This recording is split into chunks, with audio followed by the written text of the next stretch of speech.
It's good to see you tonight, and we're glad that you're here. I know a number of you are not feeling all that well, but yet you're still here, and we're glad you have made the choice to be with us. I want to remember all those that are struggling, not feeling well. I went to the hospital and talked to Lloyd this afternoon, and I got there, and when he walked out this morning, if you noticed, he was as white as a sheet and had to be assisted, and we got there, and he was had his color back and was laughing and joking around. I told him, I said, Lloyd, I've seen a lot of people try a lot of things to get out and listen to one of my sermons, but pretending to pass out in the middle of church has got to be at the very top of the list. But certainly glad that he's doing well and not having any long-term consequences from that.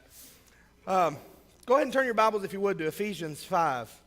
Ephesians 5. I want to remind you of one thing that was mentioned a minute ago, and that is that next Sunday, starting around 4:30, and we may move the time depending on how that goes, we're going to have a song leading class, workshop, whatever you want to call it, and that will be led by Barry and myself. And I don't want you to be intimidated. Sometimes when we say song leading class, people think, oh, well, there's going to be a lot of talk about music theory and all these things that I'm unfamiliar with, and we're not going to do that. We'll touch on some of those things, but what we're going to teach is how to lead the service and how to learn some of these new songs and how to have the confidence to get up and lead. And if you've ever watched Barry or myself lead singing, you know that you don't have to worry about making a mistake. It's okay to do that every now and then.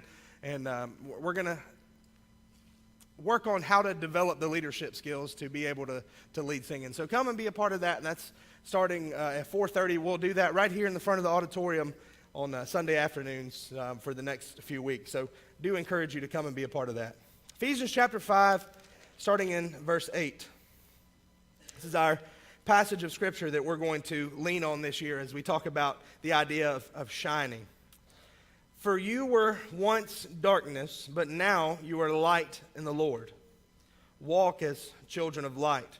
For the fruit of the Spirit is in all goodness, righteousness, and truth, finding out what is acceptable to the Lord.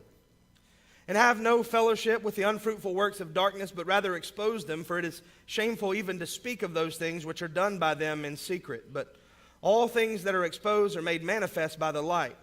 For whatever makes manifest is light. And therefore he says, awake you who sleep, arise from the dead, and Christ will give you light. I love that passage. It says that we don't want to walk in darkness. We don't want to live in those fleshly desires anymore. We want to walk in the light. As Christ is the light, we want to have that lifestyle. But what I want to deal with is the next three verses in our discussion tonight.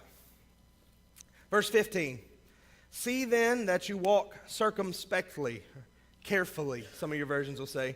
See then that you walk carefully, not as fools, but as wise, redeeming the time because the days are evil. Therefore do not be unwise, but understand what the will of the Lord is. We're here tonight, and the PowerPoint is not doing what it's supposed to. We're in a new year, fresh start. This is the same slide that we looked at this morning. But we don't have endless amounts of time. And we've talked about this in great detail, that we need to get better. I've always thought about New Year's resolutions in the context of a story that I heard one time. There was a little boy who received some baseball things for Christmas. He had a baseball cap and a ball and a bat and a glove. So he went out into the field and he put on his cap and he threw up the baseball and he said, I'm the greatest hitter in the world. So he threw the ball up and he took his bat and he swung and he missed. Strike one. So without missing a beat, he took that same ball and he tossed it up in the air and he took a hack. Strike two. And most people would have been discouraged at this point, but finally, one last time, he threw the ball way up in the air, waited on it to come down. He took a mighty hack. Strike three. You can imagine for most of us how discouraged he would be, but the little boy got a bright smile on his face, and he looked around and he said, I'm not the best hitter in the world, but I sure am the best pitcher in the world.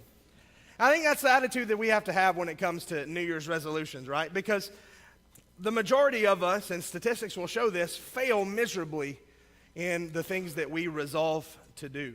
Yet, when a new year rolls around, it's important that we decide that we want to try to be better. And we know these long laundry lists of things that are there, these ways that we try to be better. So my question is then, I guess, what was 2016 like for you? We talked about this briefly on Wednesday night. 2017 is here, but 2016 was an interesting year in popular culture. The headlines were dominated by things like celebrity deaths. There were a great number of celebrity deaths this year. The Zika virus, if you remember that from the beginning of the year. Brexit, terror attacks in Europe, and then one here in Orlando that we had to deal with as a society. And if you remember, there was this little trouble about an election that happened in November. That's what dominated the headlines this year. But here's the truth of it. No matter how passionate we felt about the election, or no matter how much it touched us to see these terror attacks, or no matter how we felt for the victims of these sicknesses that were going around, no matter how sad we were to see our favorite celebrity pass away, those things had very little bearing on our lives. The Wednesday morning after the election, our lives were not fundamentally different. We didn't get a day off of work to mourn a celebrity's passing. Our lives remained largely the same. What we have dealt with, and I hope you'll think about this, what we've dealt with in our personal lives is our own set of headlines, our own sicknesses, our own struggles, our own losses, our own employment, our own struggles, whatever it is that happened in our lives, whether you bought a new home or whether you moved to a different place or got a new job or bought a new automobile or whatever it is that was new to you this year is what dominated your headlines. So let me ask you, what was your 2016 like? Not what happened in Washington and Hollywood, but what about you? So let me ask you this. What did we do to make ourselves better in 2016? I set two goals for myself that were sort of small goals at the beginning of last year. The first was I wanted to learn to play chess. And due to some spankings that I took by several different people, I learned how to play chess last year. I was pretty excited about that. Haven't played in the last little while, but I learned how to play. The second thing was I was going to learn to play the guitar. So in January, I went to a guitar shop in Marietta, one of Marlon Brackett's friends owned a guitar shop, and I bought a guitar with a case and all the accessories that I needed and got on YouTube and started learning to play. That guitar case has been sitting in a spare bedroom since mid-February. But 50% is still better than a lot of folks that make goals. You know, a lot of our goals, maybe we wanted to lose weight or have better finances or stop smoking, whatever the famous one was. We had those goals. One preacher said that resolutions typically fall into one of three categories. I want you to think about this.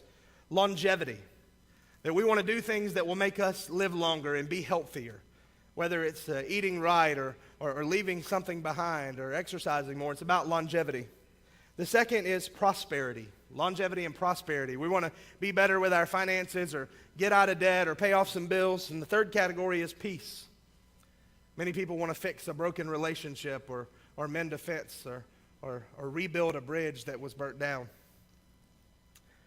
So while the world makes resolutions that have to do with longevity, prosperity, and peace, our resolutions need to revolve around spiritual ideas. I hope if your goal is to manage your finances better this year, I hope you're able to do that. Go ask Bob Berkowitz. He can help you with that. He's a financial guru.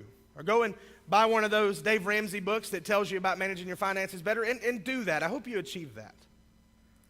But here's the thing. Whether you save money in the new year or whether you go and splurge a little bit is not going to have any bearing on the eternal destiny of your soul. But the spiritual impact that we can have will. Last year, on the last Sunday in December, I shared with you 10 resolutions, if I can get them to come up. We're just going to go through these very quickly.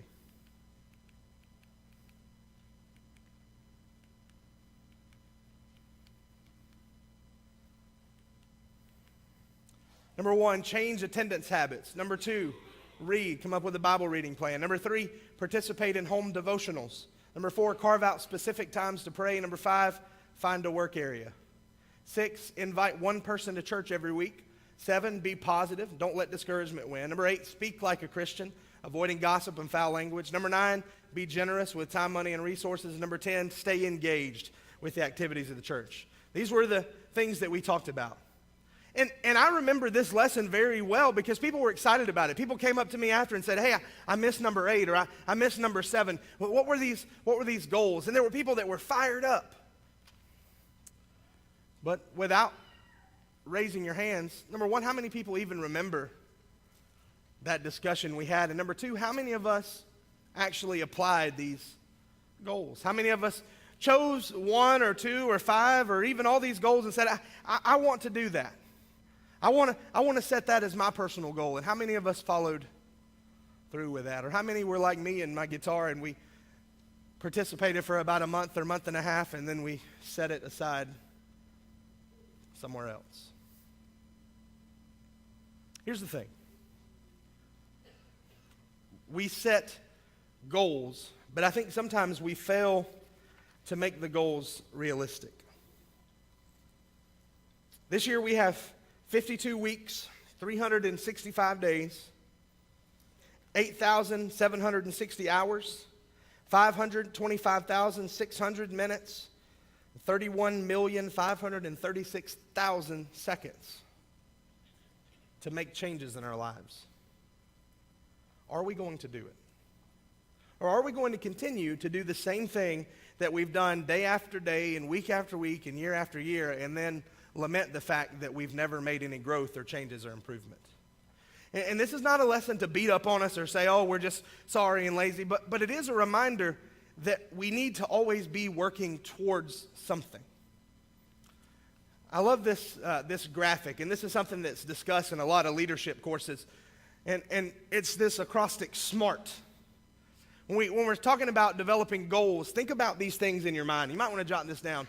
Is the goal specific? When I set a resolution or a goal for myself, is it specific? Meaning not, hey, I want to start eating better.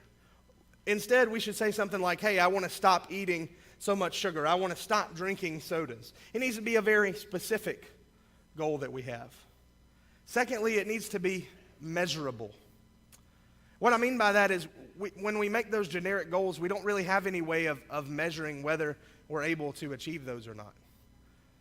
People are a lot more successful when they draw up a chart or keep a graph or keep track. That's why these fitness trackers that many of us wear have become so popular, because they're able to measure, hey, am I accomplishing my goal? Or did I forget to charge mine last night and leave it at home? It needs to be specific. It needs to be measurable. It needs to be attainable. If my goal this year was to run a marathon, probably would not be a good goal. I don't like to drive 26 plus miles, much less would I like to run that this year.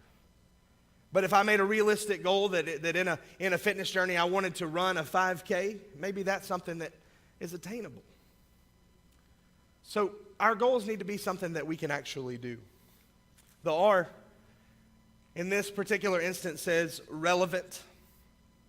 I like the interpretation realistic a little better. Is it something that matters enough to me to do? And is it something that I can do? It needs to be relevant and realistic. And then finally, it needs to be time-based. It needs to be timely. It needs to be appropriate in the time. So our goals, they need to be smart. So in the time that we have left tonight, I'm going to give you a list of 10 things that in my mind are goals that we can challenge each other with as a church family. These are spiritual New Year's resolutions for 2017. And I hope that you'll write these down or pay attention to them. And I hope that even if you don't choose all of them, that you'll choose one or two or half of these to actually make happen in your life. And let me just pause before we get into the list right now. I know some of us are sitting here and we're not engaged in this at all. And we say, this is just another list of things that nobody will do. If one person makes spiritual changes based on a list of goals, then it's worth all of us working together and trying to accomplish something. I think sometimes even in leadership roles, we get so discouraged at the lack of progress that we forget the fact that if one person makes progress, then it's worth all the work that we do together. If one soul is saved this year because we sat down and spent hours and hours and hours, and more hours and more hours and more hours, and then some more hours and more hours and more hours working on a spiritual growth plan, then it's worth it. So I hope that we'll remember that when we get discouraged about the success of our goals. Number one, this is a big goal for all of us. Stop making excuses. Stop making excuses. Probably the two most pronounced examples of people making excuses in the Bible. The first one comes from Exodus chapter 4, and I want to ask you to turn there. But in verses 10 through 14, Moses is called to lead God's people. And what does he immediately do? Starts making excuses. Lord, I'm slow of speech. I'm not comfortable leading a group. Lord, what if they don't listen to me? What if they say, oh, you're not from God? God says, Moses, you're the one I've chosen, and he even gives him his brother Aaron as a mouthpiece to conquer those excuses. Even one that stands out even more than that, this comes from Jeremiah chapter 1, verses 4 through 10. Once again, you don't have to read there, but you can jot that down.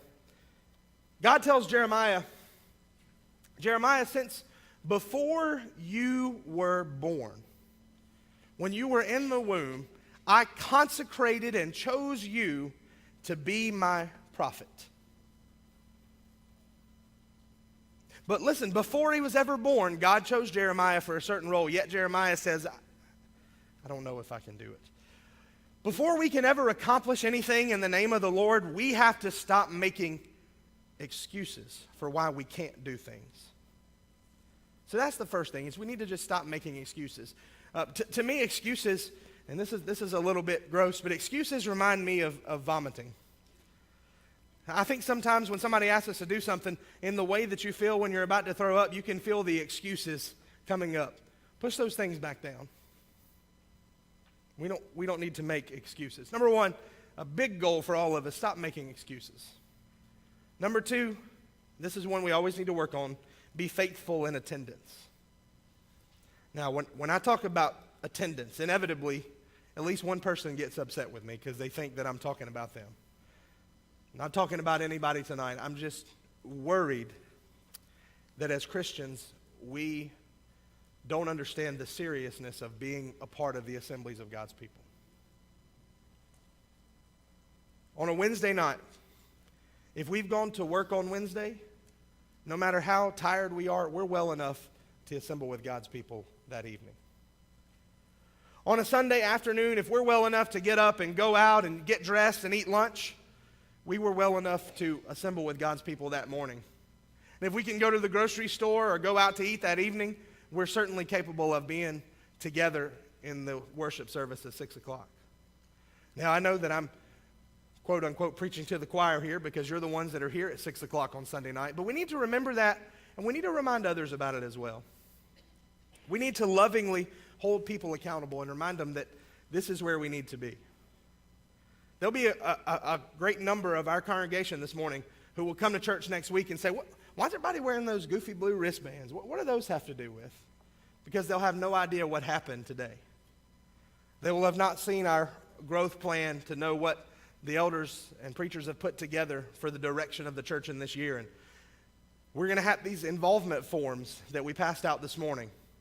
And you can give those to Junior Jenkins on your way out. And people will say, involvement forms, I have no idea. We need to be faithful in attendance and engagement with the things that are going on in the church. The third one, and we talked about specific goals. This year I want to challenge each of us to use the bulletin. Use the bulletin. We've talked about the reformatting that we've done. We've tried to make this interactive. We're going to continue to do things. One of the things that I'm looking forward to us doing is putting questions in the bulletin. And you see these in the newspapers. We're going to put some Bible questions in there, and then the next week we'll reveal the answers. It gives us a chance to play. And if we have space one week, we may do things like crossword puzzles or whatever it might be so that we can use it and be interactive. You have a space here to write lesson notes where you can go in and jot those down.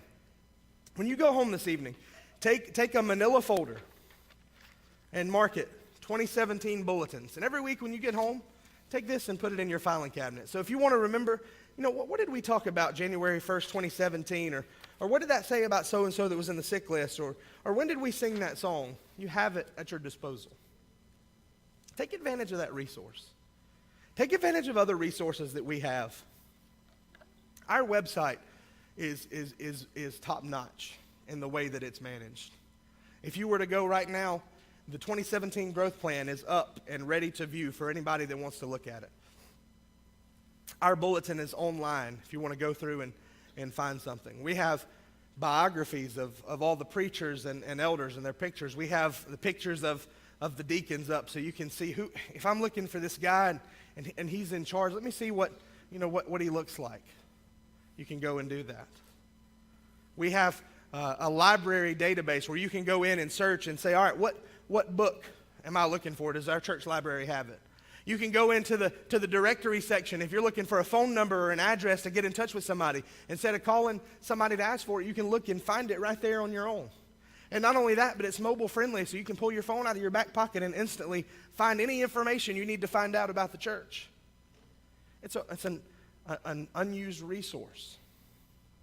We have this growth plan to give us guidance and think about what we want to do in the following year. We have little cards outside that if you're too shy to invite somebody to service, you can write your name and phone number and leave it on a table or slip it in somebody's hand just to invite them to come and be a part of what we're doing.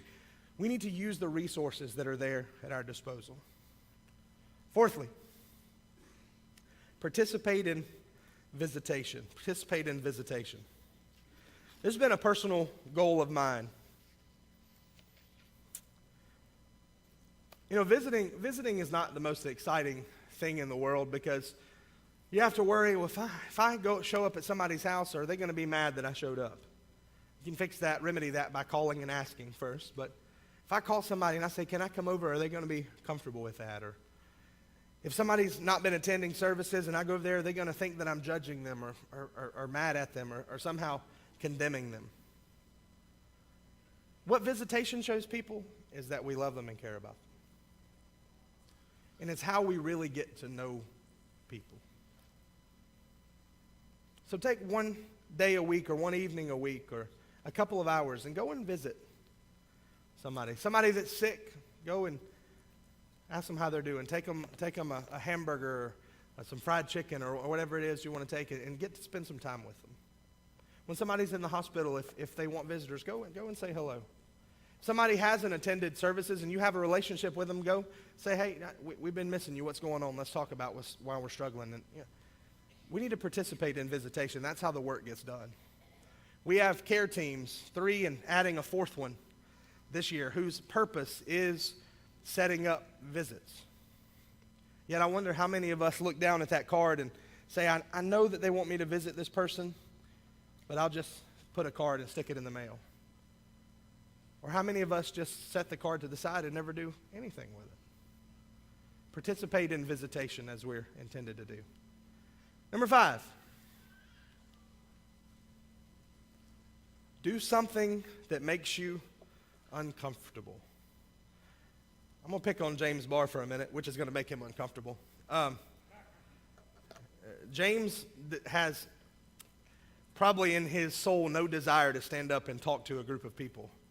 Yet God's blessed him with great study habits and great intellect and a great desire to study the Word. So he's overcome that and gotten up very publicly and shared thoughts and messages with us and leads prayer. And we're going to use him to preach and things like that. Surprise. Do something that makes you uncomfortable. Jason Ledford's at home pretending to be sick tonight, so I'll pick on him. Jason has never wanted to stand up in front of a group of people either. When we first got here, I asked him what he'd like to do, and he said, I don't know, maybe one day I could stand up and lead a prayer. Yet we use him in a variety of roles now. There are people that don't want to lead singing, yet when they're called upon, they say, well, I'll get up and give it a try. Whatever it is, we challenge people to do. Let's do one thing this year that we're not comfortable with, but we know that God wants us to do. Whether it's set up a personal Bible study or get up and front of a crowd or teach a class or whatever it is that you haven't felt comfortable doing, just try it and see what happens. And if it's the worst thing and you never want to do it again, that's okay, but at least try it once. I'll never forget this. When Carla and I started dating, she ate sushi a lot. And I said, never in my life will I ever eat that raw fish. And so we went to a sushi restaurant and I tried it. And it was really gross. And I said, I'm never going to try this again. But we went again and I tried it again and I found something that was a little more palatable. I think they fried some sushi one time. That was a little better for me. You know, and it's grown on me, and I've learned to like it. You know, so let's do something that makes us uncomfortable. Number 6. Write. Last year I wrote down read, and I hope that you took time to read the Bible. This year I want to challenge you to write. First thing I want to challenge you to write is a devotional. We are going this year, even if Richard and myself have to write all the rest of the articles, we are going to publish a congregational devotional book. Many of you have submitted articles. Many of you have submitted multiple articles. But a majority of people haven't done any. Write us a devotional article. 250 or so words, some thoughts that you've thought about. One of the things that's really popular right now that I think is a great thing is Bible journaling. Where when you hear a lesson or you hear a thought or a scripture comes to your mind, you take time to sit and jot it down. Let me borrow that. Many of you may have thought this was Megan's diary. This is a Bible journal. That's what it looks like. Where you sit and you write, can I read some stuff out of here? No? Okay. But you can take notes and keep up with things and have those for future reference. Write some thoughts down that'll make you grow stronger. I think we've forgotten about the power of writing. Number 7. Become a people person. Become a people person. The reason that I want us to become a people person and people is because people have souls. I know that some of us are very uncomfortable meeting new people, and we're very reclusive, and we just want to be in our little bubble with the people that we know. But people represent souls, and it's our job to reach out. Number 8, declutter. Declutter. Now, at risk of getting myself in a lot of trouble, I'll just say one of our goals at our house this year is to declutter. And a lot of you may be in the same boat where you have a lot of stuff that you've collected over a lot of years, and you want to get rid of some stuff. Well, spiritually, I think we need to do the same thing. Here's what I know. I know that we have a lot of things in our lives that are time wasters. We need to figure out which of those things we can do without, and we need to declutter. We need to simplify. In 2 Corinthians chapter 1 and 12, Paul said that he was happy that the disciples lived a life of simplicity. And they didn't worry about where they were going to sleep or what went on. Their singular goal was the spreading of the gospel. I wonder how much more we could get done if our lives were just a little simpler. Now, I'm not saying we need to go and build a commune and get rid of our houses and cars and everything that we have. What I am saying is there are probably some things that we could cut out in our lives, whether it's some games that we play or spending time on certain social media applications or whatever it is that we could get rid of and focus that time on spiritual things that we need to see about trying to declutter.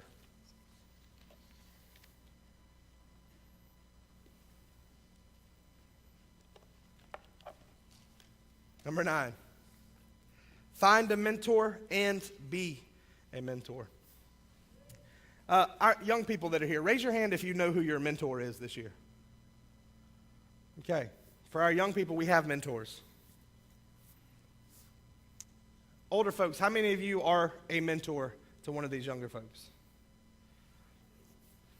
That's what we need to be doing. And if you didn't raise your hand, you can find other ways to do that. And it doesn't just have to be a younger person to a much older person. We can mentor each other in a lot of different ways. But I think we need to be a mentor and both learn to be mentored in our time together. If you go and have some time, read Titus chapter 2, the beginning, where it gives us those examples. Finally, the last one. be spiritually healthy. There are essentially three things that we need to be physically healthy, right? We need to eat right, have nourishment. We need to exercise, and then we need rest. Well, spiritually, isn't it the same thing? The Bible tells us in 1 Peter chapter 2 that we need to desire the pure milk of the word, like newborn babes. Hebrews chapter 5, verse 12, and 1 Corinthians 3 tell us that we need to eventually graduate from milk to solid food. We need to be eating the things that are proper so that we can grow and be nourished. Then, we need to exercise. 1 Timothy chapter 4, verses 6 through 11, Paul tells Timothy that bodily exercise profits a little bit. It's profitable. It does a few good things. But what really matters is spiritual exercise and discipline. We need to take in the nourishment, the milk and the meat, and then we need to apply it and exercise properly. Learn to discern right and wrong. And then finally, we need to take some time to rest. One of the things that is interesting about Jesus' life and his ministry. You think about the fact that he had essentially 3 years to get everything done that he wanted to get done. Yet, there are many times when you read about Jesus by himself praying alone. Spiritually, there's times where we need to rest, or we need to be by ourselves so that we can grow. So these are just 10 goals, 10 things that we can think about and apply. Maybe you have your own list, things that you want to do spiritually. But if you're making resolutions, please include how to be stronger spiritually in your goals. I asked one of our young people last night, before the ball dropped, what is your New Year's resolution? She said, I want to eat all the food I can in 2017.